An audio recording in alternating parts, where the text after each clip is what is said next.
Мы спрабуем знайсці, як у дэфіцытныя часы позняга Савецкага Саюза дастаць з-пад палы просто тое, што патрэбна для медыкаў.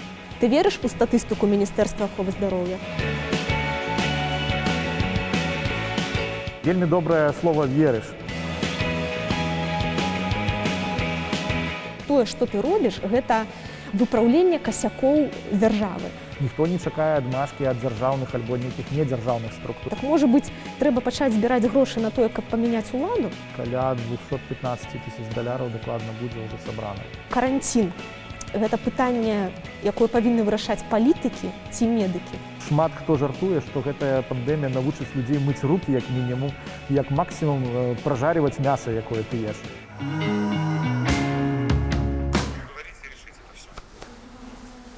Кого взять с собой? 50 тысяч? Ты сюда их хочешь привезти, с ними поговорить? Во сколько ты можешь быть? Ну, сейчас я спрошу. Даже секунду. К 7 они могут быть? К 7 часам могут они быть? К 7 часам? Да. Максим, мы можем в 7 часов подъехать и мы проговорим с ребятами, которые в власти работают. Хорошо, давайте в 7 часов. Все, давай. Хорошо, Никит, договорились. 7, ждем вас. Да, хорошо. На дадзены момант сума, якая вось сабраная? На 26 красавіка у нас было больш за 202 тысячи даляраў. Зараз, я так думаю, каля 215 тысяч даляраў дакладна будзе ўжо сабрана. Ну, ясна, што яны часткова, конечно ж, ужо патрачаныя, так? То есть это ж вот абарот просто гэта адбываецца. Ну так, гэта ў тое, што вы бачыце. бачыце. Так, да. Я вось хацела спытаць, чаму на тым жа мола-мола ёсць, я налічыла 40 розных кампаній, звязаных з дапамогай медыкам. Калі казаць пра молу, то трэба яшчэ разумець, што тыя кампаніі, якія ты бачыш, якія ўключаныя ў раздзел COVID-19, яны ўсе заапрувленыя вручную. Гэта тыя людзі, якія былі правераныя. Кім правераныя? Значыць, адміністрацыя мола-мола правярае праз свае ўласныя кантакты, праз мяне, напрыклад, праз Ткачова. Ён пытае: вы ведаеце вось гэтага актывіста? І я такі гляджу, як бы так, гэта чалавек, які там даўно ж займаецца, напрыклад, падтрымкай, не ведаю, якога-небудзь там невялічкага горада, ён там грамадскі актывіст. Я разумею, навошта ён гэта робіць, і што гэта хутчэй за ўсё будзе чыстая кампанія без всякіх там розных рэчаў. Ёсць, канешне, выключэнне, ёсць некалькі кампаній, дзе людзі цалкам новыя, абсалютна раней ніколі не бачаныя ў гэтай ўсёй движухі, якія з'явіліся. Ясна, што да іх больш пытанняў такіх, як бы там, хто ты такой, адкуль ты, што ты. Але зараз мы бачым, што і гэтыя людзі таксама працуюць нармальна, у іх ёсць як бы імпэт, ёсць магчымасць дапамагаць, і таксама яны робяць гэта ўсё. Таму, калі казаць пра каардынацыю, ёсць пэўная супраца, камунікацыя, узаемадзеянне з некалькімі валанцёрскімі ініцыятывамі нізавымі, якія ёсць па ўсёй краіне, але не ўсе гэтыя 40 уваходзяць у гэты пул, скажем так, з якімі мы супрацоўнічаем. Бо вельмі часта людзі проста самі па сабе працуюць, ім ніхто не патрэбны. Вось яны захацелі сабраць там 3000 рублёў, купіць той, што змаглі купіць, і перадаць у шпіталь. Всё, яны закрылі сваю актыўнасць. А ёсць такія, якія працуюць стратэгічна, і якім цікава супраца з нейкай больш буйной структурай, каб мець магчымасць на выхад на пастаўшчыкоў, каб мець магчымасць на нейкія лагістычныя нашы прапановы мець выхад. І з такімі мы супрацоўнічаем. Таму можна сказаць, што гэта самаарганізаваныя структуры, але некаторыя з іх уваходзяць у кааперацыю з намі. Кавярня унескладовая, галерэя унескладовая, вось такая фешанебельная абсалютна кавярня. Цяпер тут склад, людзі, што тут адбываецца? Раскажы, зараз тут знаходзіцца хаб валанцёрскай ініцыятывы «Байковід-19». Вось можаце бачыць наш лагатып. Так ён выглядае. «Байковід-19», зелёненькі каранавірус і «Бай Беларусь», COVID-19, ну тут все зразумела. Яго для нас зрабілі адмыслова рэкламнае агенцтва, крэатары, і як і ўсё астатняе тут, што вы бачыце, яно ўсё створана людзьмі. Вось гэтыя людзі, хто яны? Гэтыя людзі, гэта валанцёры. Гэта людзі, у кожнага з іх ёсць свая функцыя, яны працуюць бясплатна ў нашай валанцёрскай ініцыятыве. Хтосьці займаецца дастаўкамі, хтосьці закупкамі, хтосьці распределеннем гэтых рэспіратараў і ўсяго іншага, што мы здолелі закупіць. Ось, і яны тут працуюць у сярэднім ад 8 до 14 гадзін на суткі. Вось гэта трансфармацыя вось гэтай кавярні ў такі склад хаб адбылася прыкладна месяц таму назад, правильно? Як гэта было? 10 2 ці 3 красавіка ўжо тады наша кампанія на ўсю працавала, і мы дастаўлялі сродкі абароны ў шпіталі, і проста ўзнікла сітуацыя, што нам патрэбны быў нейкі пункт, дзе гэта все можа быць сакумулявана, і потым было можа быць распределено па іншых месцах. І дзякуючы таму, што у нас вельмі добрыя стасункі з Нюсі Чыстасердавай, якая з'яўляецца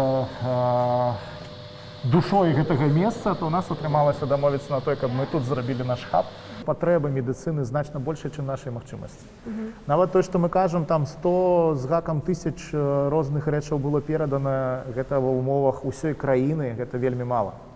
І таму фактычна, нават калі ў нейкім горадзе ёсць нейкая маленькая ініцыятыва, пра якую мы нават не ведаем, якая там перадасць там 1000 масак альбо там 100 супрачумных касцюмаў, і мы туды адправім тое ж самае, Лішнім не будзе. гэта ўсё выгарыць проста за тыдзень, нават менш. Бо тут першае пытанне гэта забеспячэнне гарачых патрэбаў, другое пытанне гэта тое, што трэба зрабіць нейкі запас. І кожны шпіталь стараецца гэты запас зрабіць, бо мы ўсе ў роўнай сітуацыі, не толькі беларускія медыкі, а заходнія таксама дэфіцыта сродкаў гэтых. І ў гэтым унікальнасць гэтай кампаніі, у тым, што мы аказаліся ў той же самай прыблізна сітуацыі, як і іншыя краіны. І ў гэта вось дзіўна, што краіны, скажем так, развітага захада і Беларусь, якая там далёка не ў першых шэрагах в Еўропе па ўзроўні жыцця, мы прыблізна аднолькавыя праблемы зараз вырашаем. Мы спрабуем знайсці, як у дэфіцытныя часы позняга Савецкага Саюза, дастаць з-пад палы проста тое, што патрэбна для медыкаў. Вось. І таму мы ўвесь час заахвочваем і кажам, што калі ёсць нейкая ініцыятыва мясцовая, бярыцеся, рабіце, спрабуйце таксама шукаць. І шмат у каго гэта ўдаецца. Я вельмі шчаслівы, калі я бачу, што там, напрыклад, нейкі маленькі гарадок Воложин сёння змог праз Алиэкспрэс замовіць сабе пульсаксіметры. Яны, правда, доўга ішлі, канешне, там ёсць пытанні, але яны дайшлі да іх, яны самі закрылі сваё пытанне. І гэта вельмі файна, што ёсць людзі, якія таксама шукаюць магчымасці дапамагчы медыкам. І мы толькі падтрымліваем гэта. Гэта ні ў якім разе не канкурэнцыя. Калі чалавек хоча падтрымаць, то яму што прасцей зрабіць? Вось на гэту агульную ахвяраваць ці шукаць там хаця б прыблізна свой рэгіён, сваю суседнюю бальніцу, што рабіць? Ёсць разныя падыходы, ёсць разныя матывацыі ў людзей. Я, в прынцыпе, магу гаварыць толькі за тую кампанію, якой сам працую, я не магу казаць за іншыя кампаніі, але я ведаю, што калі, напрыклад, гэтыя грошы пералічаюцца да нас, то мы маем справаздачу перад людзьмі, рэгулярна публікуем яе, паказваем, куды што пайшло, і людзі па справаздачах могуць бачыць, што гэта не толькі мінскія шпіталі, што гэта шпіталі па ўсёй краіне. З другога боку, напрыклад, часта бывае так, што лакальныя ініцыятывы, лакальныя зборы, яны абвяшчаюцца людзьмі, якія добра знаныя на лакальным узроўні. І людзі таксама маюць да іх давер. І людзі таксама ім данацяць, але вельмі часта бывае так, што гэтыя самыя людзі, якія на лакальным узроўні вельмі добра знаныя і якім данацяць людзі, яны, канешне ж, сутыкаюцца з той жа праблемай, што і мы. Фізічна няма гэтага тавару. І яны звяртаюцца па дапамогу да нас. І мы спрабуем таксама гэта знайсці для гэтых мясцовых актывістаў, для мясцовых лакальных ініцыятыў. Вось, і так у нас з большасцю тых мясцовых збораў, якія зараз ёсць, якія з намі на кантакце, у нас так амаль з усімі. Напрыклад, я магу прывесці адзін з самых такіх для мяне эмацыйна важных момантаў, гэта калі нам удалося раздабыць 10 кіслародных канцэнтратараў, з якіх 2 паехала ў глыбокае. Яны прасілі 2. І улічваючы тое, што ў краіне каля 500 устаноў з аховы здароўя, і ўсе просяць канцэнтратары, атрымаць адразу 2 было практычна ніяк немагчыма. Але у іх быў вельмі моцны козыр. Яны знайшлі пастаўшчыка, у іх не было грошай на іх. І мы проста дамовіліся, што мы выкупаем всю гэтую партыю і аддаем ім 2, бо гэта як бы іх знаходка. І яны атрымалі зараз глыбокім, ёсць 2 кіслародных канцэнтратара, якія ратуюць людзей вось ужо амаль месяц. І як бы гэта вельмі важны момант, што нават маленькі горад можа не сидзець проста на месцы, і спрабаваць нешта знайсці, выйсці на больш вялікую структуру, а мы ўжо знайшлі донараў, якія дапамаглі гэта закупіць, таму што гэта кожны канцэнтратар каштуе каля $1000, гэта было $10,000, які трэба было адразу аддаць.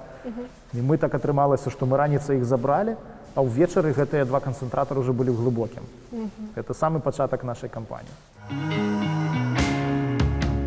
Ты верыш у статыстыку Міністэрства аховы здароўя? Я магу сказаць пра гэта наступную рэч.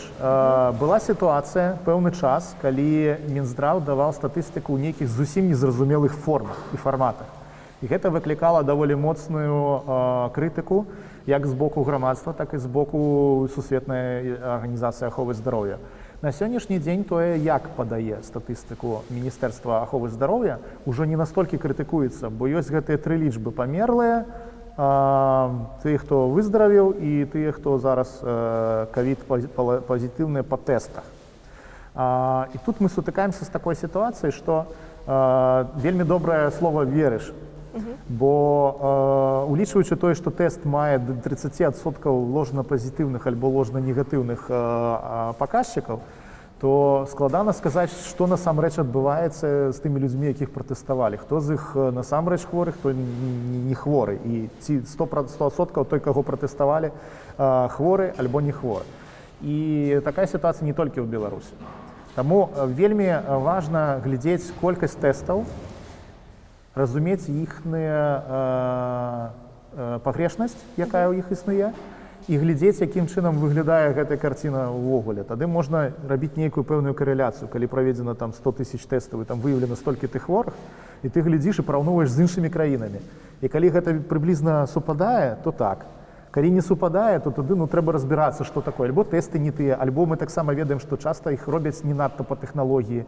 Ёсць такая праблема, што і ў Беларусі, і ў Расіі бываюць такія праблемы, што не да канца па тэхналогіі роблены тэст, ён не можа быць 100% зразумела, ці так, ці не так, чалавек ці хворы, ці не. Адзінае, што выклікае пытанне, безумоўна, гэта тое, што наша краіна, як і шмат другіх краін, шмат іншых краін выкарыстоўвае сваю ўласную методыку па вызначэнню смяротнасці. Вось гэты момант, які Італія, ЗША, Беларусь, у іх усіх розная сістэма ацэнкі смяротнасці. Хтосьці робіць толькі пасмяротныя тэсты. Памёр чалавек правяраюць. Хтосьці робіць тэсты ўсіх, у каго ёсць пнеўманія. Хтосьці робіць іншыя нейкія падыходы. Таму казаць, што 100% Беларусь, напрыклад, там 30 чалавек памёрла ад каранавіруса, складана сказаць, ад чаго чалавек памёр дакладна, бо літаральна сёння, учора я чытаю ўсё новыя даследаванні, дзе аказваецца, што ўжо не толькі пнеўманія, што ўжо і трамбоз, што ўжо інсульты ў маладых людзей. І вось ці ёсць магчымасць увогуле нашымі сённяшнімі сродкамі вызначыць, ці дакладна гэтая смерць была з-за каранавіруса, альбо яго там увогуле не было. І, безумоўна, гэты выклік зараз стаіць не толькі перад нашым Мінздравам, і таму мне складана сказаць, колькі насамрэч гэтых смерцаў. Я думаю, што Мінздраву таксама гэта складана сказаць. Бо вельмі шмат выпадкаў, проста, на мой погляд, вельмі шмат выпадкаў і ў нас, і за мяжой зараз проста не ахопленыя гэтым. І рэальная статыстыка, яна будзе зразумелая толькі там праз год, умоўна кажучы, калі мы зможам параўнаць, колькі людзей памёрла ад внебальнічнай пнеўманіі ў 19-м і колькі ў 20-м, колькі маладых людзей памёрла ад незразумелых прычынаў інсультаў у 19-м і 20-м годзе. Вось таму статыстыка гэта вельмі складана зараз, менавіта зараз, бо незразумела, што лічыць да канца. Ты ў гэтай дзейнасці абсалютна дакладна камунікуеш з рознага ўзроўню лекарамі, медсёстрамі, ўрачамі. З імі ты нейкай інфармацыяй на гэты конт абменьваешся, яны нешта выказваюць, я не веру, што яны нейкі фідбэк не даюць. Ёсць такая сітуацыя, што лекары заўсёды сябе параўноўваюць з вайскоўцамі. Калі ты, напрыклад, сержант, ты сидзіш, у цябе 10 чалавек у падчыненні, ты бачыш тое, што ты бачыш у сваім акопе, пулемётная кропка, там суседзі, ты ведаеш, што на тваім участку робіцца. Калі ты сидзіш, напрыклад, в бліндажы, ты лейтенант, ты ведаеш, што робіцца там у тваім взводзе. Калі ты майор, то ты можаш ведаць крыху больш. І атрымліваецца, што калі мы камунікуем з дактарамі, яны могуць сказаць, у мяне в аддзяленні там вось столькі-то чалавек, там хворы, той. Але калі б казаць, што ці ёсць у нас агульная карціна, якая была б лепш, чым мінздраваўская, гэтага дакладна не магу сказаць, таму што у нас, па-першае, нет такой задачы збіраць гэтую паралельную інфармацыю. Па-другое, ну, па-першае, таму што гэта вельмі вялікіх высілкаў патрабуе. І па вялікім рахунку не надта дапамагае. Нам лепш ведаць, дзе няма альбо ёсць недахоп у сродках абароны, каб гэтыя дактары маглі быць здаровымі як мага даўжэй і мага больш пацыентаў прыняць. Другі момант гэта тое, што нават сітуацыя на ўзроўні больш высокіх камандзіраў, там галоўных врачэй, напрыклад, яна таксама не да канца адлюстроўвае існасць, бо ёсць пэўная сітуацыя, што галоўны врач, у яго ёсць таксама падпіска, не заўсёды ўсё кажа. То есть, умоўна кажучы, калі я там доктар у бальніцы, я ведаю, што ў мяне сёння дакладна 6 чалавек памерлі ад COVID-19, а афіцыйная статыстыка дае, што ва ўсёй рэспубліцы памерла 2 чалавекі. Альбо не ведаеш, альбо ведаеш, што людзі былі з нейкімі дзіўнымі пнеўманіямі, якія могуць быць выкліканыя рознымі прычынамі, і людзі ад гэтага памёрлі. Але ў цябе, напрыклад, толькі 5 тэстаў, і ты пратэстуеш гэтымі тэстамі не мёртвых, а жывых. І як бы тут таксама трэба разумець, якія ўмовы пастаўленыя лекары і як яны працуюць. Ну, я ведаю, што тут быў бар, была кухня, цяпер тут што? Вот можам мы проста падысці і таксама бар і кухня, тут спытаць, вот што адбываецца? Тут у нас кава магчыма рабіць. Это просто для валянтэраў. Да, тут валянтэры самі сябе сабой апекуюцца. Ось нас некаторыя мясцовыя бізнесы рэстаранныя падкармліваюць, даюць пэўную колькасць ежы, бо большасць валанцёраў, якія тут працуюць, яны вельмі шмат урэзалі, скажем так, у сваім жыцці і працы іншай і ўвогуле жыцця асабістага, бо вельмі шмат часу праводзяць тут. Вось глядзі, калі дэфіцыт тэстаў, то ваша кампанія можа дапамагчы з закупкай гэтых тэстаў? Ці гэта ўвогуле ўжо нейкі ўзровень, на які там… Глядзі, у нас ёсць умоўна $200 000, на якія мы можам купіць умоўных 100 000 добрых рэспіратараў. І мы дакладна ведаем, што гэты рэспіратар пойдзе, будзе выкарыстоўвацца як абарона медыка. Што тычыцца тэстаў, як мы памятаем, 30% ложна-пазітыўных, ложна-негатыўных паказальнікаў. Гэта першае. Другое, гэта павінны быць лабараторыі, якія могуць іх расшыфроўваць. Гэта павінны быць абучаныя медыкі, якія могуць з імі працаваць. І да тэста ў нас прыблізна такое ж самае стаўленне, як да ІВЛ, да апаратаў штучнай вентыляцыі лёгкіх. Праблема ў тым, што купіць яго не такая вялікая праблема, гэта толькі грошы знайсці па вялікім рахунку і знайсці, дзе ён прадаецца, але потым трэба будзе абучыць працаваць на ім чалавека. Трэба паглядзець, якія там расходнікі патрэбныя. Трэба паглядзець, як ён увогуле можа там фізічна стаць у гэтым шпіталі. І з тэстамі прыблізна тая ж самая штука. Калі маску ты купіў, чалавек паглядзеў інструкцыю пра новы працуе, і гэта дакладна працуе тут і зараз, то з тэстамі гэта складаней. Таму мы ўсё-такі вырашылі, зноўку мы сёння размаўлялі пра гэта, і вырашылі, што тэсты гэта пытанне Мінздрава ўсё-такі. Яны павінны гэтым займацца, яны ведаюць дакладна вытворцаў, якім можна давяраць, якіх можна закупаць. Глядзі, вось гучаць імёны, да? Андрэй Стрыжак, вось Антон Матолька, вось тут вот стаіць, Юля Дарашкевіч, Андрэй Ткачоў. Вось як гэта вот арганізавана, наколькі цэнтралізавана, якая роля гэтых людзей, хто вырашае, хто прымае рашэнні, гэта нейкая рада ёсць, гэта тваё рашэнне, твае рашэнні персанальныя. Агулам у нас больш за 1500 чалавек па ўсёй краіне валанцёраў, так ці інакш задзейнічаных у нашай працы.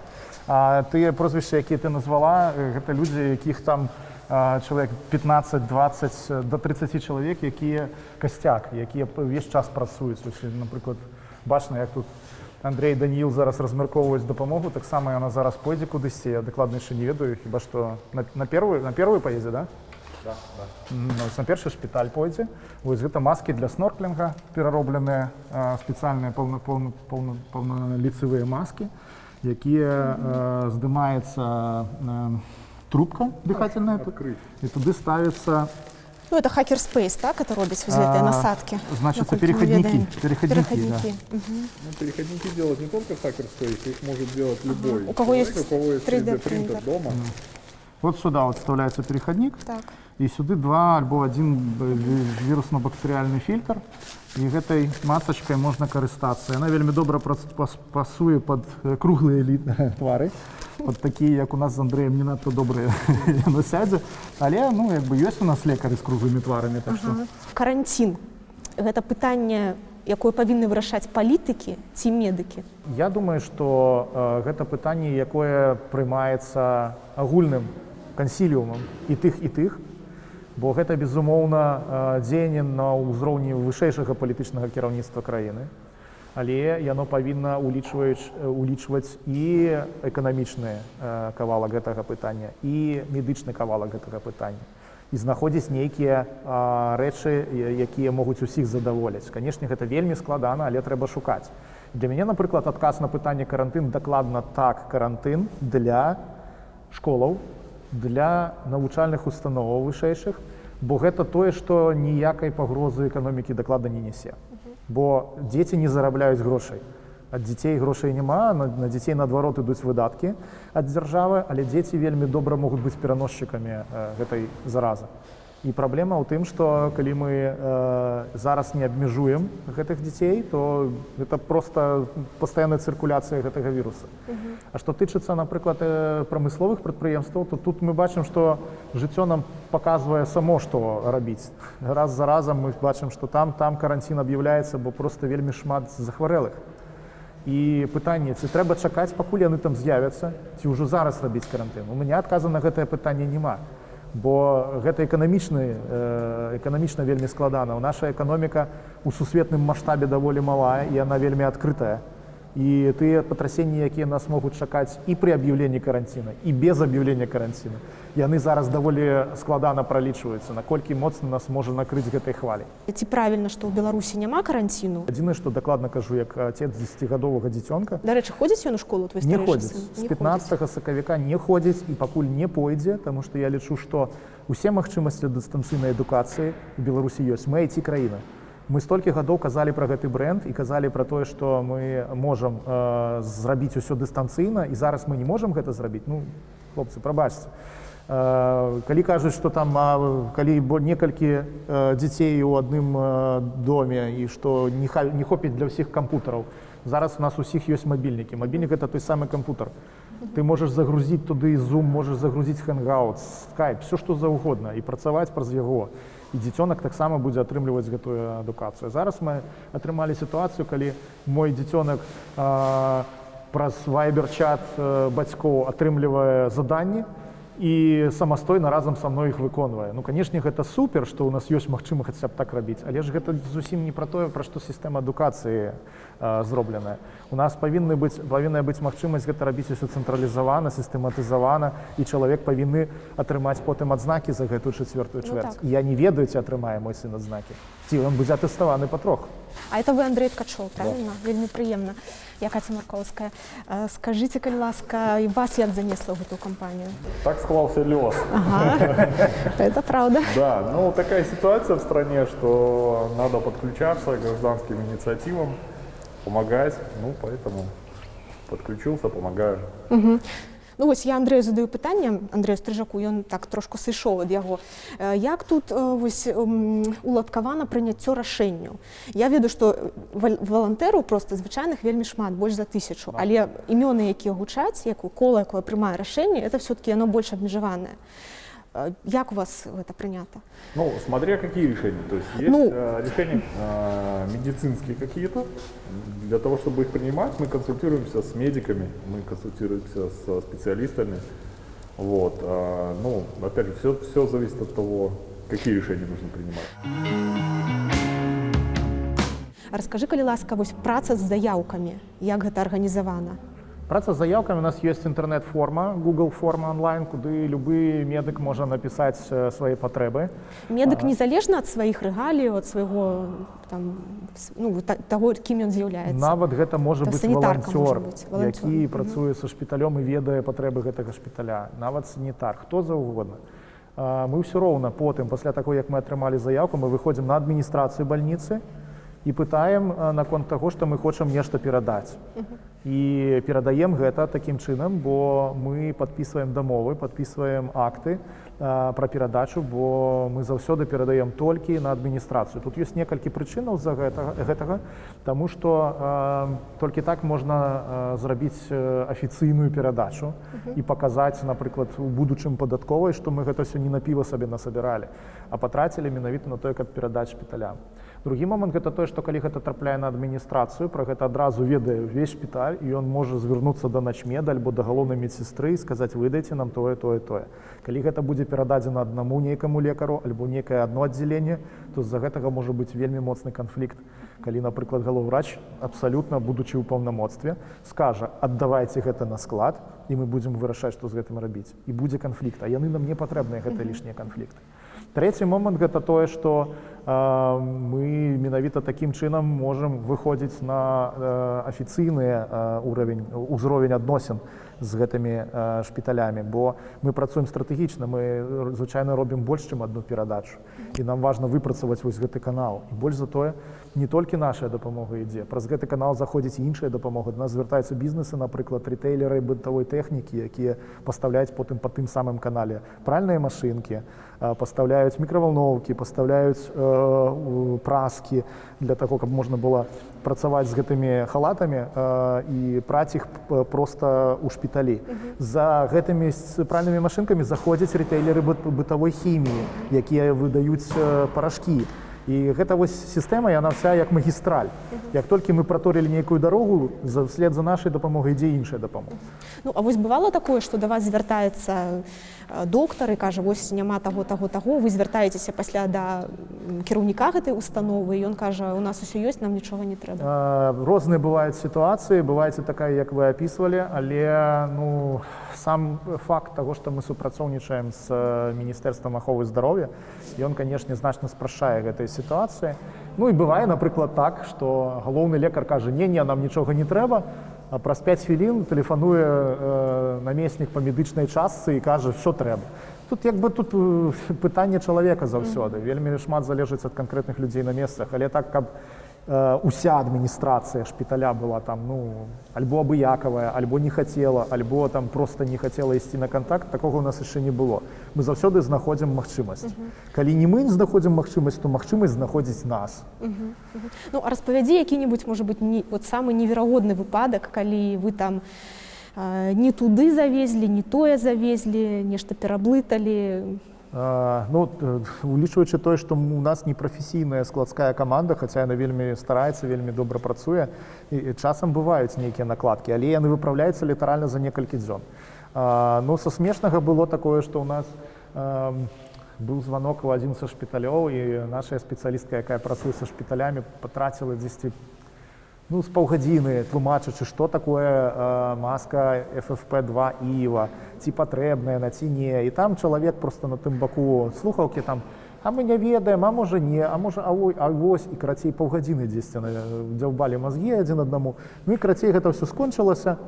Потым літаральна праз 5 хвілін мне здаецца званок, і гэта начмед гэтай самай установы, і кажа: ведаеце, што вось мы там паставілі заявачку, там трэба штосьці, можа быць, вы дапаможаце. Я кажу: слухайце, мы вось толькі што паўгадзіны размаўлялі з вашым там прадстаўніком, які сказаў, што нічога не трэба. Гэты чалавек пачынае лаяцца матам, а потым кажа: ой, выбачце, я вельмі імпульсіўны чалавек, я зараз ім галовы паатрываю. Просто кажу: не трэба нікому нічога атрываць, просто давайте зробім як трэба, тое, што вам трэба, мы вам перадамо. І ў нас такія добрыя працоўныя адносіны далей выбудаваліся. Так што все вельмі залежыць ад людзей на месцах. Хтосьці баіцца, хтосьці не хоча лішніх праблем сабе. Это ўсё зразумела, бо ёсць жа сітуацыя праверак пракурорскіх пра тое, якім чынам гэта ўсё ставіцца на баланс. І это іншая праблема, што зараз вось у умовах пажара якраз такі ёсць пытанне, з якога ведра ліць воду. І потым гэта ўсё будзе дакладна паднятае, зноў гэтыя пытанні будуць пастаўленыя, як ты прыймаў гэтую дапамогу. І мы зараз адно з нашых накірункаў гэта лабіраваць спрашчэнне прыёма гэтай дапамогі. Стратэгічна лабіраваць, не толькі на гэтую сітуацыю ўвогуле, бо гэтая сітуацыя паказала, што бальніцы вельмі уязвімыя менавіта з-за таго, што не заўсёды можна тыя дакументы, якія ёсць зараз у патрабаваннях, аформіць так, як трэба. Гэта ў першую чаргу тэндэрная сітуацыя. Тэндэр зараз праводзіць вельмі складана, бо пастаўшчыкоў мала, бо няма тавара. І бальніца, нават калі мае бюджэтныя сродкі, яна не можа іх нармальна выдаткаваць, толькі внебюджэт. А внебюджэт, напрыклад, у шпіталя, які закрыты на каранцін, немагчымы ўвогуле, бо яны не аказваюць платных паслугаў, яны закрытыя цалкам. Вось, і атрымліваецца такое вось кола, па якім гэты шпіталь ходзіць, і ён просіць везде, паўсюль, дзе толькі можна гэтую дапамогу, і далёка не заўсёды можа яе атрымаць. Дзе вялікія грошы, там вялікія рашэнні. І, безумоўна, я на 100% пераканана, што у вас пастаянна кожны дзень даводзіцца прымаць рашэнні, каму дапамагчы, колькі дапамагчы, як прымаюцца рашэнні? Калегіяльна ці гэта рашэнне вось Стрыжака? Ці ваша, может быть? Нет, у нас единолично никто не принимает решения. То есть по распределениям по больницам есть люди, которые прозванивают в больницы, общаются непосредственно с врачами на местах, ну и там уже занимаются распределением. Вот. Есть какие-то решения, например, по закупкам, то есть, ну, мы их тоже коллективно принимаем, то есть у нас есть там ряд каких-то предложений, мы выбираем наиболее, скажем так, выгодное. Падтрымка бізнесу, так, ведаем гэтай гісторыі з варгеймінгам і ЕПАМам, якія моцна ўклаліся і дапамаглі. А вось бывалі выпадкі, калі нейкі бізнес адмаўляў, калі вы мэтава звярталіся і бізнес адмовіў? Часцей за ўсё сітуацыя выглядае так. Вы ведаеце пра тое, што Міністэрства аховы здароўя, яно самае першае рабіла вялікі краудфандинг, вялікі збор яшчэ да нас. Яны абвесцілі збор, адкрылі рахунак і сабралі туды штосьці каля мільёна еўра. І часам бывае так, што бізнес, да якога мы звяртаемся, кажа, мы ўжо скінулись туды, у нас уже няма проста грошай. Альбо яны кажуць, напрыклад, а мы самі працуем, у нас ёсць свая праграма. Напрыклад, там, мы там кормім, альбо мы заправляем, альбо мы там, я не ведаю, смаглі закупіць нейкія сізы і іх самі перадаем. Таму так сказаць, што вось, не, вашым мы дакладна не будзем дапамагаць, тому што мы не давяраем, такога не было ніколі. Нават калі ідзе адмова, гэта ідзе адмова вельмі карэктная, і яны кажуць, мы ведаем вас, мы ведаем, што вы робіце, але мы ўжо ўклаліся. Вось такое бывае. Юрыдычныя асобы, наколькі яны, калі дапамагаюць, наколькі яны жадаюць застацца ананімнымі? Па-рознаму. Гэта заўсёды вельмі залежыць ад асабістай пазіцыі дырэктара альбо уладальніка. Ёсць кампаніі, якія кажуць, не кажыце пра нас. Ёсць кампаніі, якія кажуць, мы з вамі будзем працаваць, мы вам все перадаем, але не кажыце пра нас да тых часоў, пакуль мы не скончылі наш аб'ём, які мы паабяцалі. Вось мы паставім, тады будзеце казаць. Калі ў нас не атрымаецца паставіць, будзе падавацца, што мы проста штосьці сказалі, але не зрабілі. І ў кожным выпадку гэта розныя падыходы. Хтосьці хоча гэтай публічнасці, хтосьці не хоча, і гэта з розных прычын. Тут не толькі пытанне таго, што там падатковая заўважыць, што ты нешта даеш на дабрачыннасць, значыць, лішнія грошы, ага, ідзі сюды. Не, сёння такой сітуацыі няма, сёння ўсе дапамагаюць. Дапамагаюць у розны спосаб і розная пазіцыя ў людзей наконт публічнасці гэтай дапамогі. Пастаянна вам і ў сацыяльных сетках, і вось ты, Андрэй, адказваў публічна на пытанне пра заробкі. Я разумею, што тысячы тых валянтэраў гэта проста чыстай вады валянтэры, але ну, вось гэты касцяк, ну, это нейкія аклады, і яны не змяняюцца ад таго, што зараз вашы абароты, канешне ж, нашмат большая, чым калі гэта была там справа Белты, умоўна кажучы, ці, не знаю, там збор на штрафы за акцыі незалежнасці. Як гэта працуе? У нас з Андрэем самыя вялікія аклады ў гэтай кампаніі. Андрэй уже свой паказаў. Я работаю за еду і вот за... Да, в Мінску троху лягчэй, бо у іх тут падкамлівае мясцовы бізнес рэстаранны. Вось, у Гомелі троху складаней, хаця, канешне, мне асабіста дапамагаюць, прывозяць там час ад часу нейкую ежу. А вось з нашымі валанцёрамі, якія працуюць у гомельскім хабе, троху складаней, канешне, бо ну, у Гомелі, в прынцыпе, і менш лекарам прывозяць ежы, бо ў Мінску гэта вельмі распаўсюджаная гісторыя. Шмат рэстаранаў кормяць тых ці іншых лекараў у шпіталях. Вось таму, адказваючы коротка на пытанне, наш аклад самы вялікі, ён нулявы. Усіх астатніх меншы, ён таксама нулявы. І так было заўсёды, калі быў толькі байхелп? Было, ёсць і будзе. Ніколі у гэтай кампаніі ніхто не будзе атрымліваць заробку за тое, што робіць, бо мы валанцёры. Гэта значыць, што для таго, каб існаваць, утрымліваць там сем'і, не ведаю, ці у вас ёсць сям'я, вы павінны працаваць на нейкіх іншых працах, каб... Конечно. Я зарабатываю на рекламе в Инстаграме. Ясно. То есть вы валянтэры... А я проедаю той запас, які у меня быў. Байхелп і Байковід-19.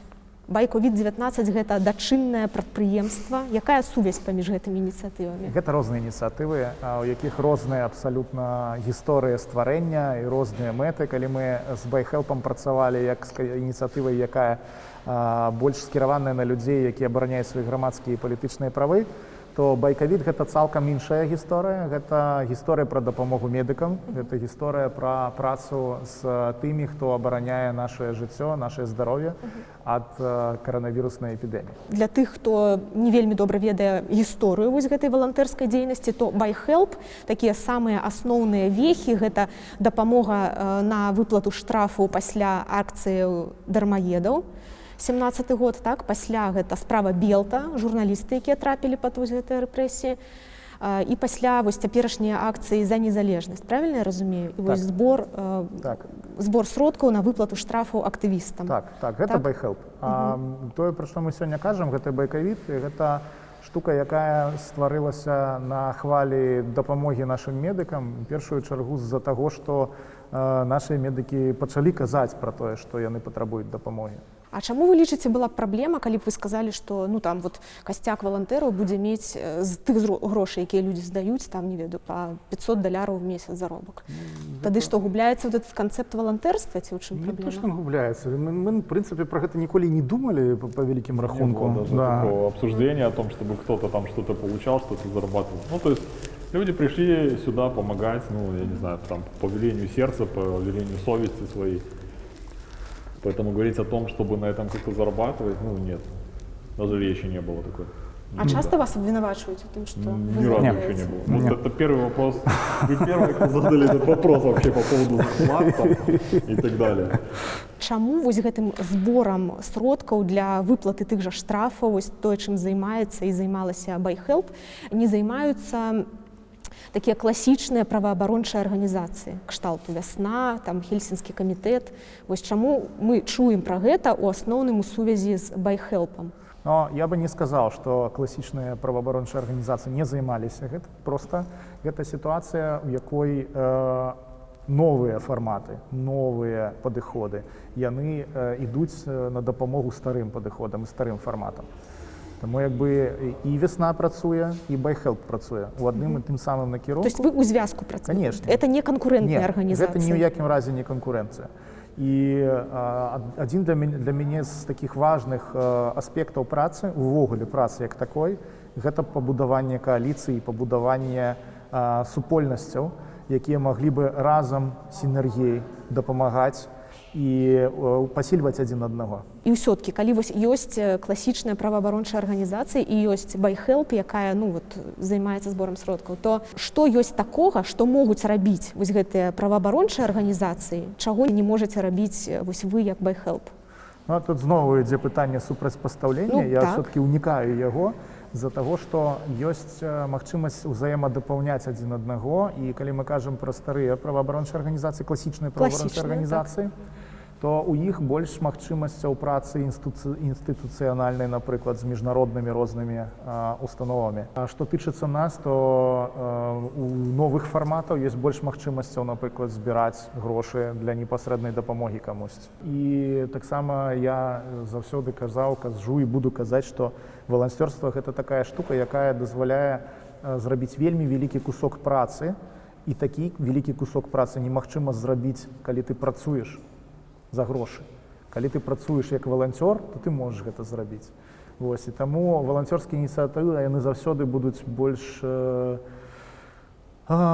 працаздольныя, больш здольныя да нейкага крытычнага пасілення сваёй сілы і высілкаў, чым арганізацыі, якія-кольвек арганізацыі, якія працуюць і робяць гэта настала. Андрей, што вось тут вялікае памяшканне, так, вот, рэспіратар, лепесток, халат, кімано з рукавамі, што тут, Так, якая тут сістэма? Ты тут ўжо сістэма разабраўся? такая, што пад кожным з гэтых таблічак ляжаць пэўныя рэчы, якія мы дастаўляем у шпіталі. Напрыклад, вось гэта акуляры, яны адкрытага тыпу, яны выкарыстоўваюцца тэрапеўтамі і іншымі лекарамі, якія прымаюць хворых первічны кантакт. Калі ты яшчэ не ведаеш, кавід ці не кавід. Вось тут ёсць абарончыя спецыяльныя акуляры, паўнафарматныя, якія закрываюць усё аблічча. Яны патрэбныя для таго, каб з імі працаваў. У нас есть даже открытые, по-моему. Расія, так, гэта расійскія. Значыць, яны прызначаны для таго, каб лекар мог працаваць у так званай аэразольнай средзе. Аэразольная среда, гэта значыць, што можа ляцець нейкая біялагічная вадкасці. інфіцыраваць лекара. Яны, калі прыглядзецца, яны не цалкам герметычныя, ёсць вентыляцыя. Але гэтую вентыляцыю ў шпіталях заліваюць сілікагелем альбо скотчем заклеивать, яны робяцца цалкам герметычныя. А вось сюды наносяцца спецыяльным спрэем вадкасць для акуляраў падводнага плавання, каб яна не запацівала. Ты лічыш сябе апазіцыяй? Добрае пытанне, таму што літаральна некалькі дзён таму гэтае пытанне мне задавалі іншыя людзі, з якімі я таксама працую. І улічваючы стыгматызацыю гэтага слова ў нашым грамадстве, то я хіба не буду пагаджацца тое, што я апазіцыя, бо тады трэба вырашыць, што ж такое пазіцыя. Ну, ось, і калі мы глядзім на тое, што адбываецца сёння ў нашай краіне, то мы бачым, што праца Байковід-19 падтрымліваецца большасцю грамадства, якое жыве ў нашай краіне, таму гэта вось яна і ёсць пазіцыя грамадства ў данай сітуацыі. Хто ж тады будзе ў апазіцыі, я не ведаю, я не гатовы даваць эту ацэнку, але сам я сябе не адношу да пазіцыі ў гэтай сітуацыі, бо пазіцыя грамадства такая, якая яна ёсць. Гэта падтрымка медыкаў, і мы ў гэтай пазіцыі. Ну, вось гэта сітуацыя з каранавірусам, яна, конечно, вельмі моцна памяняла ўсё.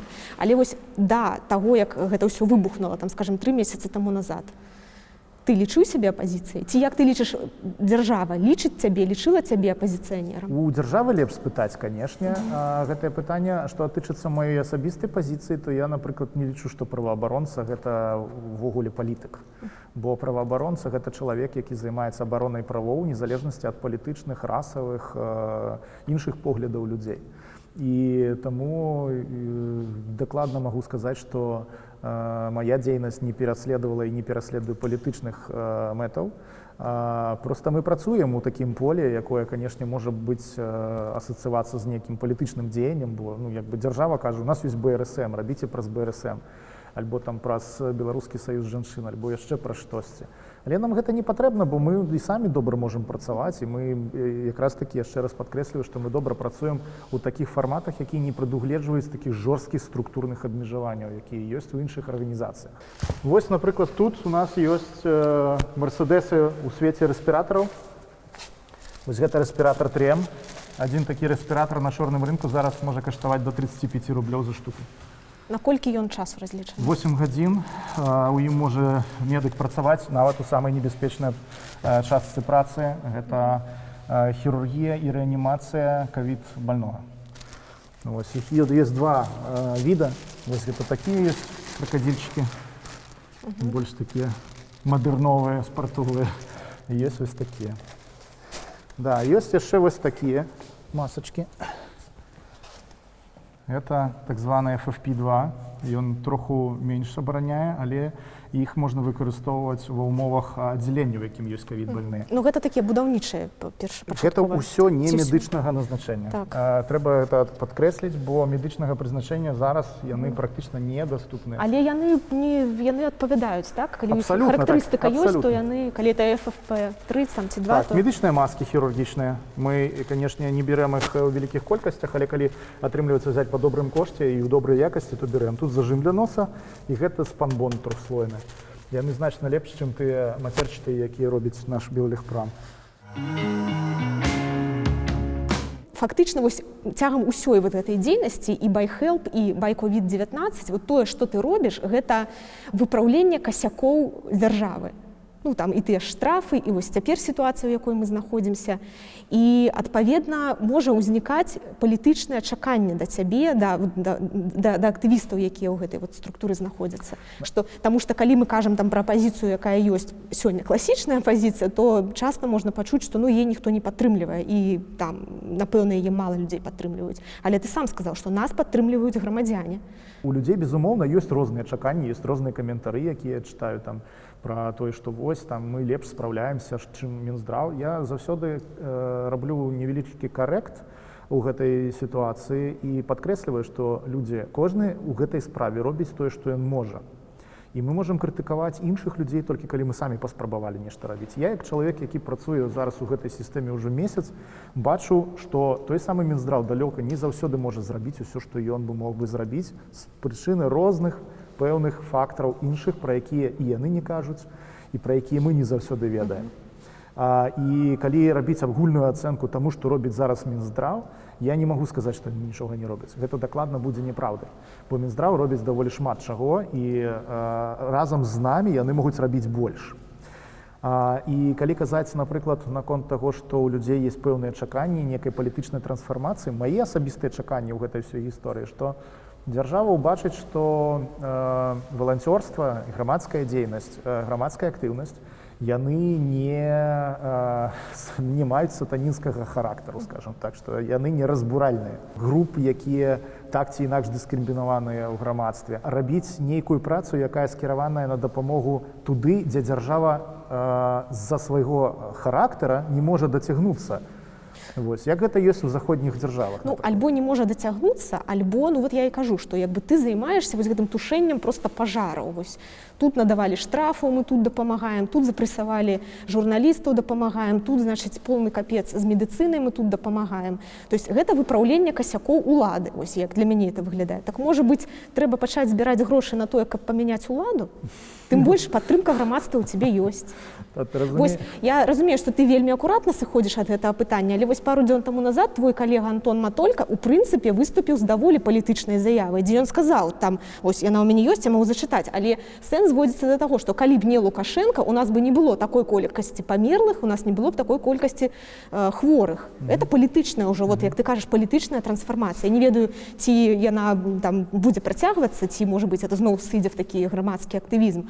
Ну, але нейкі зачатак гэтага я бачу. Ну, скажем так, што наконт Антона, в першую чаргу, ёсць публічная пазіцыя нашай кампаніі «Байковід-19», якая падкрэслівае не палітычны характар сваёй дзейнасці, але кожны з нашых удзельнікаў, ён мае, безумоўна, сваю ўласную асабістую пазіцыю, якую можа выказваць у асабістай якасці, і таму я разумею пра тое, што ён кажа, але гэта ўсё-такі трэба трохі адрозніваць ад таго, што мы робім разам, і ад таго, што мы робім паасобку. Бо я таксама маю сваю асабістую пазіцыю, можа быць, не заўсёды яе зараз прагаворваю, але яна такая, як яна ёсць, і я не магу яе пераносіць на всю кампанію. Таму гэта такі хуткі адказ на тое, што сказаў Антон. Вось, але калі казаць наконт таго, ці ёсць нейкія палітычныя ў нас амбіцыі, то як кампанія, безумоўна, не. Мы не можам выступаць зараз з нейкімі палітычнымі ідэямі, палітычнымі заклікамі, але гэта не выкрэслівае нашых асабістых нейкіх амбіцый кожнага з нас, якія могуць быць, альбо іх можа і не быць. Слухай, адкуль это ўсё прывозіцца? Вот там Расія вытворчасць, это Расія, Кітай, што тут? Расія, Кітай, Еўропа, по-моему, США няма, але ж, ну, гэта весь свет. Вось гэта вельмі добрыя камбінезоны, шматразовыя, якія можна праць, якія працуюць доўга. Вось, такія камбінезоны даволі нетанныя, яны да 80 рублёў за штуку. Але, дзякуючы таму, што яны ёсць, мы можам забяспечыць, напрыклад, хуткую дапамогу такім камбінезонам. Вось там пульсаксіметры. Гэта апаратура, якая вельмі патрэбная для таго, каб хутка вызначыць насычанасць кіслародам крыві. Кіслародам крыві. Гэтыя маленькія апарацікі, яны да крызіса і зараз у Кітаі каштуюць $20 за штуку. Тут іх кошт даходзіць да $500 000. До 500 рублёў за штуку. 500 рублёў за штуку. Так. Тады вось канкрэтна да цябе пытанне, чаму ты не ідзеш у палітыку? Таму што слабо, таму што задавальняе ўлада, ці таму што на палітыку людзі грошы не дадуць, а на маскі даюць? Таму што я там уже быў, па-першае, і я не бачу зараз перспектыў гэтага. З 2003 года я не займаюся палітычнай дзейнасцю ў Рэспублікі Беларусь, зараз уже 17 год як? Правильно палічу? Да.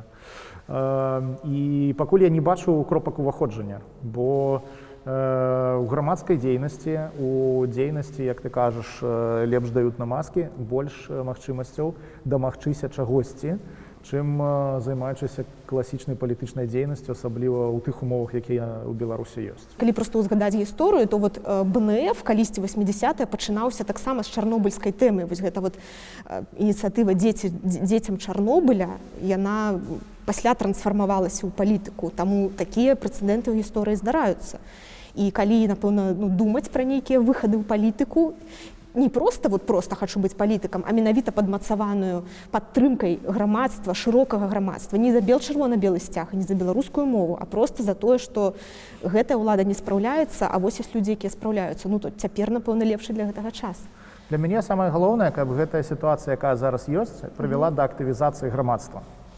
Бо змены ў жыцці людзей яны пачынаюцца ад таго, што кожны чалавек пачынае нешта мяняць у сваім жыцці. І кожны прыход сюды ў гэты хабы прынёс, калі чалавек прынёс там нешта і пабачыў, што іншыя людзі таксама працуюць на агульную грамадскую карысць, ён спрацуе так ці інакш усё роўна ў плюс. Я не ведаю, ці гэта будзе такая трансфармацыя, пра якую ты зараз кажаш, што гэта ўсё перайдзе ў нейкія там, я не ведаю, зрухі да пераменаў электаральнага плана, але тое, што гэтыя людзі, якія маюць досвед перамог, досвед агульнага дзеяння, досвед нейкіх магчымасцяў дапамагаць іншым, не забудуць пра гэты досвед. Гэта дакладна. І ад таго, наколькі ў грамадстве будзе шмат менавіта такіх людзей, залежыць тое, наколькі гэтае грамадства будзе мяняцца. Таму я б усё роўна все-таки выводзіў гэта з такого ўзроўня, куды ты ўвесь час спрабуеш мяне зацягнуць, на той ўзровень, дзе мы насамрэч знаходзімся. Гэта ўзровень грамадскай нізавой актыўнасці, якая і робіць падмурак для грамадства, якое будзе адказным і будзе мець магчымасць само вырашаць, што яно будзе рабіць з тымі ці іншымі праблемамі, з тымі ці іншымі выклікамі. І яму не патрэбна ніякай разнарядкі, каб пачынаць дапамагаць дактарам. Ніхто не чакае адмашкі ад дзяржаўных альбо нейкіх недзяржаўных структур. Людзі проста самі арганізуюць і гэта робяць. І вось гэта самы галоўны вынік для мяне гэтай кампаніі. Апрача той галоўнай мэты, якая ў нас ёсць, гэта дапамога дактарам, гэта яшчэ вось гэты досвед перамог, які будзе ў людзей, і досвед супольнай дзейнасці. Ці няма ў цябе такога адчування, што вось тое, што цяпер нейкім чынам наладзілася ваша супраца, ну, скажем так, з дзяржавай, назовем это агульным словом, што гэта такая вот сітуацыя нагадвае, калі ты ў камунальнай кватэры жывеш з суседам, якога там нават не любіш ці ненавідзіш, і здарыўся пажар, ты ўсё роўна з ім неяк скааперыруешся, каб пагасіць гэты пажар, так? Але калі пажар будзе ліквідаваны, магчыма, вы зноў вернецеся да тых адносінаў, якія ў вас былі раней. Вось як думаеш, калі скончыцца каранавірус, мы все-таки верым, што гэта так здарыцца, і зноў ты будзеш займацца нейкімі там штрафамі, нізавой гэтай грамадскай актыўнасцю, якое будзе стаўленне дзяржавы? Ці захаваецца вот гэты ўзровень даверу і супрацы, які ёсць цяпер? Складана пра гэта зараз сказаць, бо гэта ўсё зараз на жывую нітку фармуецца. Я час ад часу таксама думаю, што вось, Андрэй, глядзі, у цябе зараз ёсць столькі кантактаў, у нашых валанцёраў таксама столькі кантактаў людзей, якія, ў прынцыпе, раней з табой не выходзілі на сувязь, і як далей гэта ўсё будзе. Беларусь такая дзяржава, што магчыма, што гэтых людзей на гэтых пасадах і не будзе больш, бо мы ведаем, што такое цякучка кадраў у нас. Але калі казаць пра тое, што застанецца, яшчэ раз вярнуся, гэта сувязі паміж людзьмі, якія між сабой працуюць і між сабой робяць гэтую добрую справу. Таму ў мяне няма адказу на пытанне, як будзе далей будавацца ўзаемаадносіны грамадскай супольнасці і дзяржавы. Я магу толькі спадзявацца, што яны палепшацца. Вось гэта, напрыклад, дапамога ад кампаніі «Онега». Это ежа, так? Так, это бульба хуткага прыгатавання. Яна тут з'явілася толькі таму, што Андрэй напісаў пост, зрабіў сторіс, альбо я зрабіў пост у Фейсбуку, і на нас проста самі выходзяць бізнэсоўцы, якія гэта ўсё перадаюць. Нейкі час таму назад ты пісаў пра тое, што вось гэты досвед на Донбасе, і ты ведаеш, якім павінен быць вось гэты запас там неабходных прадуктаў і рэчаў на выпадак эпідэміі ці нейкага іншага зомбі-апакаліпсісу, і маеш яго дома. Вельмі цікавае пытанне. Падзяліся, калі можаш, што павінна быць у гэтым складзе? Мясныя, рыбныя кансервы абавязкова павінны быць. Можна запасціся нейкай колькасцю гароднінных кансерваў. Мусяць быць макароны твёрдых сартоў, мусяць быць крупы разнастайныя. Грэчка, яна не проста так менавіта яе беруць заўсёды, але і таму, што яна багатая жалезам. І яна даволі добра захоўваецца доўгі час і займае мала месца, а разварваецца вельмі добра. Рыз, напрыклад, ён такім не настолькі добра захоўваецца, ён часта прагаркае. Потым што яшчэ? Гэта павінны быць алей падсолнечны, можа быць яшчэ аліўкавы, калі ёсць магчымасць взяць для салатаў, для заправак такіх. Канешне, соль, сахар. Што яшчэ туды можна дадаць? Туды можна дадаць сушоная гародніна, Наприклад, я штогод сушу перец, власне, ну, купляю на сушилку, высушиваю, мне пару баночек гэтага перца. Калі, напрыклад, трэба неяк разнастаіць гэта блюдо, якое будзеш потым гатаваць, сядзячы ўжо у атачэнні зомбі, то табе будзе троху смачней, калі ты гэтага перца дадаш. Вось, сушоны лук таксама можна, вось, сушоная гародніна, яна вельмі добра ідзе. І вось гэта ўсё ў цябе ёсць дома, Так, гэта ўвесь час у мяне ёсць. З 2015 года штогод я абнаўляю гэтыя запасы, і зараз я абсолютно спакойна сябе адчуваў, калі я месяц амаль што не выходзіў з дома, калі мне прыходзілася працаваць увесь час, то я дакладна ведаў, што у меня ёсць запасы, як бы тут пытанняў няма. Я зразумела, што ты не лічыш сябе апазіцыянерам, але вось як ты ставішся да апазіцыі, якая ёсць у Беларусі цяпер? Калі казаць у разрэзе гэтай кампаніі, я ведаю, што некаторыя палітычныя структуры таксама ўключыліся ў гэтую працу, дапамогі дактарам, нейкіх там інфармацыйныя кампаніі, якія скіраваны на тое, каб людзям падказаць, як сябе ў гэтай сітуацыі паводзіць. Гэта, у прынцыпе, добра, яны ўбудаваліся ў гэты мейнстрім і робяць карысць. Але калі казаць, напрыклад, пра нейкія іншыя штукі наконт там праймеріс ці штосьці такога, ну, я не ведаю, ці гэта зараз увогуле дарэчна, бо я гляджу зараз на палітычны працэс у краіне, на электаральны працэс у краіне як патэнцыяльную пагрозу, бо гэта масавае мерапрыемства, гэта шмат людзей, якія прыйдуць на ўчасткі.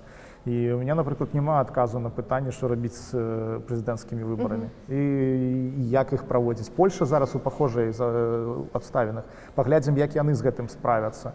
Яны, канешне, больш пайшлі па карантынным гэтых мерах усіх, але ну пытанне, як яны будуць выходзіць з гэтага, як праводзіць выбары ў гэтых умовах увогуле, ці можна іх праводзіць. Вось, няма адказу на пытанне. І таму я, напрыклад, добра б зразумеў бы, калі бы яны ўвогуле спынілі ўсе гэтыя гісторыі з вылучэннем і пачалі бы рабіць упор на тое, што людзі, давайце мы будзем нешта рабіць з каранавірусам, бо гэта зараз самая галоўная праблема беларускага грамадства, якая ставіць пад пагрозу ўвогуле існавання фізічнае вельмі шмат людзей. Вось. Ну, вось якраз ты узгадаў праймеріс, вось якраз палітыкі, якія там працягваюць гэтую працэдуру. Ну, вот я ведаю, што яны перыядычна выязджаюць у розныя гарады і проста мінакам людзям раздаюць улёткі і маскі. Вось гэта добрая справа, ці это такая проста танная піар-акцыя? Ну, гэта частка палітычнага працэса все-таки. Гэта не пра дапамогу лекарам альбо не пра дапамогу людзям у пераадольванні гэтых наступстваў каранавіруса. Бо калі палічыць агульныя рэсурсы, якія на гэта выдаткоўваюцца, канешне, я б, напрыклад, калі б быў бы на іх месцы, я бы троху па-іншаму рабіў. Але ну гэта іх асабістая справа, ясна, што ніхто не можа дыктаваць. Калі б вот сёння б да цябе прыйшоў, напрыклад, скажем, севярынец і сказаў: "Хачу далучыцца". Вот што б ты яму сказаў? Кшталту: "Вось, ідзі там шый камбінезоны"? Ці сказаў бы: "Окей, Павел, значыць, наступная у нас каардынацыйная нарада, там вот заўтра ў столькі-то прыходзь, будзеш тварам кампаніі, будзем вырашаць вялікія справы". Ну, улічваючы тое, што мы неаднаразова, нават я зараз падчас гэтага інтэрв'ю казаў, што мы не пераследуем палітычных мэтаў, то магчымасць удзелу публічных палітыкаў у нашай кампаніі вельмі абмежаваная, бо гэта ставіць пад пытанне тыя словы, якія я ўжо сказаў, як мінімум. Але я ведаю дакладна, што вельмі шмат людзей, якія раней займаліся палітыкай на рэгіянальным узроўні і будуць хутчэй за ўсё і займацца, яны так ці інакш задзейнічаныя як валанцёры, як шэрагоўцы, якія якраз такі робяць тое, што ты кажаш, і шыюць, і робяць шчыткі і ўсё астатняе, але я не ведаю людзей, якія бы пры гэтым казалі, што яны робяць гэта як палітыкі. Яны робяць гэта як грамадзяне. Яны на час адсунулі свае палітычныя амбіцыі, бо ёсць мэта, якая больш высокая на дадзены момант, больш важная, і каб аб'ядноўваць вакол гэтай мэты людзей, вельмі важна якраз такі апалітычнасць гэтай кампаніі. Таму што тут вельмі шмат розных людзей, з вельмі рознымі поглядамі. І як толькі хтосьці скажа, што гэта ўсё робіцца пад эгідай нейкай палітычнай структуры, адразу ўсё разваліцца. І таму я таксама гэта разумею і заўсёды падкрэсліваю, што кампанія носіць апалітычны характар. Просто звычайна такая, не думаю, што толькі беларуская, Андрэй, але і звычайная практыка, што дзе вялікія грошы, там вялікія скандалы. Ніколі не было чутна ні пра якія скандалы, звязаныя з нават BuyHelp, ну і тым больш з COVID-19. Як вы так можете? Професіоналы працуюць, таму што... Да, неоткуда взяться скандалом, все на одной волне, ребята, все друг друга понимают, и никаких даже там противоречий не было еще ни разу. Ну, бываюць, конечно, розныя прыколы, там, калі які-небудзь шпіталь просіць некалькі разоў запар штосьці, то ясна, што мы там уже глядзім, што гэтым мы давалі ўжо раз 5, а гэтым яшчэ ніводнага разу, і там вось такія бываюць моманты. Але гэта не скандальныя штукі, а менавіта такія больш прикольныя. Што вось глядзіце, пайшлі ва ўкус, то не хацелі браць спачатку, цяпер вось уже раз за разам пытаюць. Гэта ініцыятыва месца, дзе круцяцца вялікія грошы, шмат валантэраў, шмат інфармацыі. Ці праяўлялі органы дзяржбяспекі калі-небудзь сваю цікавасць да таго, што тут адбываецца. І ўсё гэта адбываецца як бы па-за кантролем дзяржавы. Вось гэтыя абароты інфармацыі, грошай, валантэраў, усяго па-за кантролем дзяржавы. Ці спрабавала дзяржава нейкім чынам сюды ўкараніцца, ці наадварот вербаваць кагосьці, нейкія сустрэчы, ці былі яны? Ну, скажем так, Кать, мы дакладна абсалютна ведаем, якой дзяржаве мы жывем, і ведаем, што збольшага вядома, што мы робім, тым больш тое, што мы робім тут абсалютна адкрыта. І мы ніякай тайны не робім з тых працэсаў, якія адбываюцца тут. Мы з табой зараз абсалютна спакойна размаўляем пра гэта. Андрэй, але мы з табой ведаем, якой краіне мы жывем, і мы ведаем, што ў прыродзе гэтай краіны кантраляваць такія працэсы, дзе ёсць нейкі рэсурс. Таму я табе адказваю на гэтае пытанне. Я не ведаю, хто з тых людзей, якія працуюць разам са мной, могуць альбо не могуць быць людзьмі падкантрольнымі уладзе. І я пра гэта нават не задумваюся. Бо калі пачнеш думаць пра гэта, то ты згубіш давер да людзей. Таму апрыоры я проста раблю два дапушчэння. Першае, кожны з тых, з кім я працую, можа працаваць адначасова са спецслужбамі, і кожны, з кім я працую, кожнаму я давяраю. Яны нібыта такія парадаксальна ўзаемавыключаючыя, але ты тады больш спакойна ставішся да таго, што ўсё, што ты робіш, адразу вядома ўсім. І другое, это то, што ты ўсё роўна людзям павінны давяраць, бо ты не зможаш проста працаваць, калі ты не давяраеш чалавеку. Але з табой былі такія размовы ці сустрэчы? Са мной асабіста не. Пра гэту штуку я яшчэ хацеў расказаць. Гэта адна з самых нашых такіх прикольных рэчаў, якія ў нас ёсць на складзе. Вось гэта 5-літровы канцэнтрат для паверхнаснага антисептика. Вось за колькі за яго атрымліваецца? Тонна. Ад 1 до 5 тонн. Вось гэта 5 літраў. Калі рабіць тонну, то тады яго можна выкарыстоўваць нават у ковідных бальніцах, і там гарантавана забівае ўсё проста. Калі разбаўляць 1 к 5 тоннам, то можна выкарыстоўваць, напрыклад, у інтэрнатах ці іншых месцах, дзе няма такой канцэнтрацыі ковід. Так што тут вось гэтыя 5 бутылечак, это 25 тонн максимум концентрата. Ну так 5 тонн, да. Их было у нас 20, засталося 5. А вось то, это для рук антисептик, и он не концентрированы. Шмат хто жартуе, што гэтая пандэмія навучыць людзей мыць рукі як мінімум, як максімум пражаріваць мяса, якое ты еш. Так, ну добра вельмі пражаріваць, бо сённяшні глобальны мір дазваляе любой інфекцыі, любой бактэрыі, любому вірусу распастраніцца на весь свет вельмі хутка.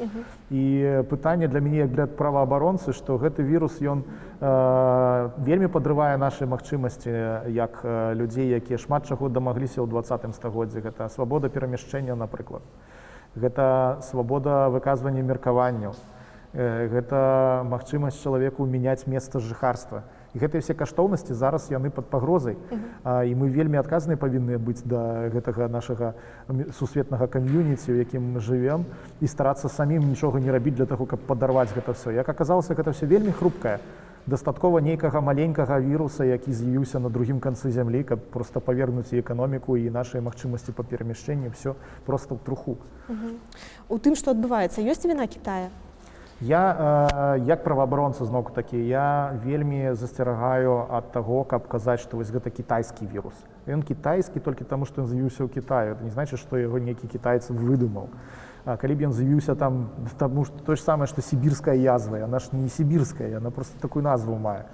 Ну вось, альбо там, не ведаю, там, нейкае іншае захворванне, яно таксама не лакалізаванае, яно рандомна аказалася там. Збольшага гэта немагчыма было перадугадаць. Як балезнь легіянераў, напрыклад, якая была. Это ж не значыць, што гэта легіянеры толькі і балеюць. Я зараз таксама не магу даваць адназначную ацэнку, таму што рабілася ў Кітаі, як там статыстыка лічылася, ці былі слушныя тыя ці іншыя іх захады, якія яны рабілі.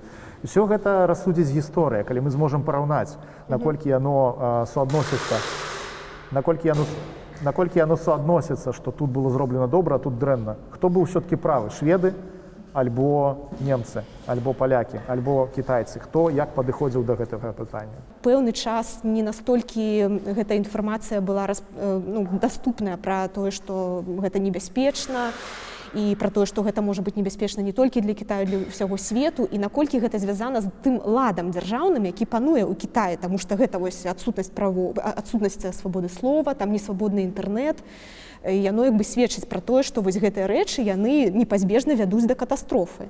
Для мяне, як для праваабаронцы, сітуацыя з каранавірусам яшчэ раз паказала, што больш абароненым будзе тое грамадства, у якім ёсць свабода выказвання меркавання, у якім людзі могуць свабодна расказваць усё, што яны думаюць. Бо гэта ёсць плынь інфармацыі. І калі ты, напрыклад, з'яўляешся дзяржаўным служачым, дзяржавай, то ты можаш заўсёды проста ў гэтай плыні паглядзець, што раз, два, 3, 4, 5, 10 розных выпадкаў, якія складваюцца ў агульную сістэму. Калі ты будзеш зажимаць свабоду слова, свабоду выказвання меркавання, ты проста не заўважыш гэтых маркераў. Ты не заўважыш гэтых маячкоў, якія павінны табе сказаць пра небяспеку. Адкрытае грамадства, грамадства, у якім свабода меркавання і свабода выказваннем ёсць абсалютам, якія не абмяжоўваюцца, значна больш застрахаваныя ад такіх вось выпадкаў, як сітуацыя з каранавірусам. Як ты лічыш, чаму, вось калі ўжо браць заходні свет, чаму ўсё роўна з такім спазненнем была рэакцыя? Чаму гэтыя заходнія дэмакратычныя краіны не пачалі як мага хутчэй вырабляць гэтыя сродкі аховы? Чаму яны не пачалі іх закупаць? Чаму яшчэ там 2 месяцы ляталі самалёты ў той жа Кітай? Вось на падставе гэтага ці можам мы сказаць, што мы, як канешне, кепска там дыктатура і лад, які ёсць у Кітаі, там ці дзесьці яшчэ, але гэтак жа сама мы не можам давяраць і дэмакратычным лідарам, таму што атрымліваецца, што яны ўсе разам хорам праваронілі абсалютна відавочныя рэчы. Тут такім прыкладам можа быць сітуацыя, што там іншая гісторыя ўзнікла, там была вельмі моцная залежнасць ад электаральных рэчаў. Што калі ты, напрыклад, пачынаеш рабіць нейкія непапулярныя штукі, там карантын, эканамічныя і ўсё такое, то ты проста не выйграеш наступныя выбары. І тут іншы перакос ёсць, што электаральныя інтарэсы палітыкаў, яны сталі больш важныя, чым персанальная бяспека кожнага з нас. Це першы момант. Другі момант, я прыведу свой прыклад. На пачатку ўсёй гэтай эпідэміі я даволі скептычна адносіўся да сусветнай пагрозы, скажем так. У нас з жонкай нават былі канфлікты на гэтай почве, бо яна адразу сказала, што ўсё, гэта кранты, а я сказаў, што кожныя паўмесяца мы бачым нейкія метеарыты, яшчэ штосьці, што нас дакладна заб'е. І проста у мяне асабіста была такое стаўлена, што гэта новы нейкі фейк, новы нейкі хайп, на якім проста шмат якіх медыа, такіх там, не ведаю, жоўтых бульварных таблоідаў, яны спрабуюць на гэтым проста трафіку сабе зарабіць. І думаю, што часткова гэта таксама ўспрымалася і ўладнымі элітамі Еўропы, і да пэўнага часу. Пакуль проста іх не ўпэўнілі навукоўцы, не ўпэўнілі адмыслоўцы пра тое, што ўсё-ткі гэта рэальная праблема. І таму гэта не так хутка спрацавала. І гэта таксама выклік, што рабіць, якім чынам зрабіць так, каб дэмакратычная сістэма магла вельмі хутка рэагаваць на падобныя выклікі.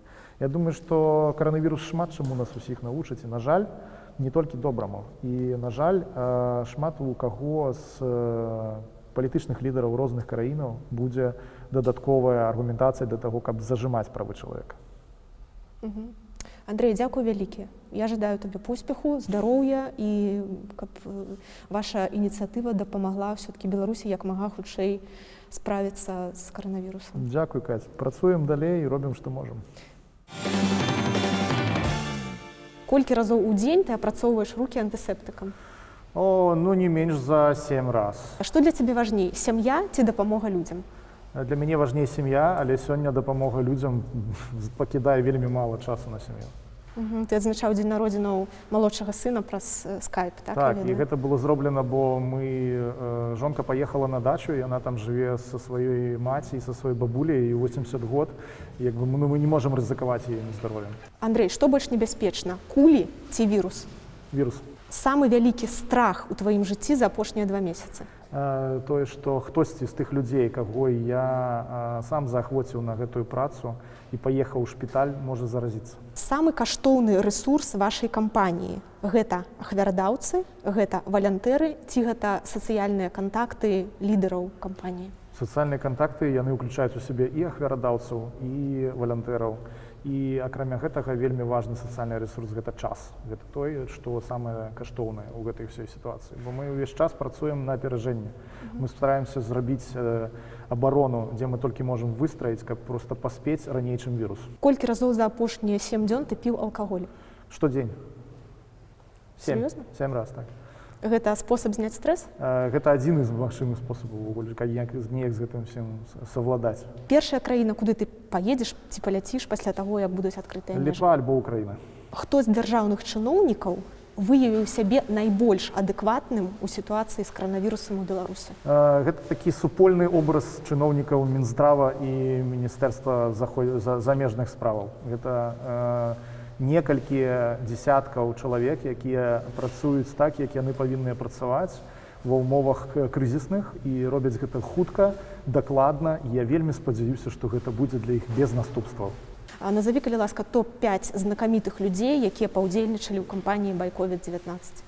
Гэтыя людзі ёсць, але ніводнага прозвішча назваць не магу, на жаль, бо ўсе гэтыя людзі папрасілі, каб іх імёны не публічыліся. Гэта звязанае з тым, што яны баяцца пераследу з боку хейтараў, якія будуць сказаць, альбо мала даў, альбо не тым даў, альбо не так даў, ці штосьці такое. Таму вось для тых людзей, якія аддаюць свае грошы, вельмі часта працуе гэты прынцып, што ім лепш рабіць дабро цішэй. А вось нам, людзям, якія збіраюць чужыя грошы, мы не можам рабіць гэта ціха, бо мы павінны публічна справаздачыцца за тое, што мы робім. Ну і апошняе, твой прагноз, калі гэта ўсё скончыцца? Я змяніў сабе аватарку з стужачкай «Байковід-19» і паставіў 54 дні. 23 чэрвеня мой дзень народзінаў. Я вельмі спадзяюся, што 23 чэрвеня яе здыму, таму што з гэтай сітуацыяй мы зможам ужо сказаць, што больш-менш разабраліся. Але гэта такая, скажам так, аптымістычная кропка гледжання. Не ведаеце, яна насамрэч будзе такой. Я жадаю табе, каб так было насамрэч. Дзякуй. Дзякуй вялікі яшчэ раз.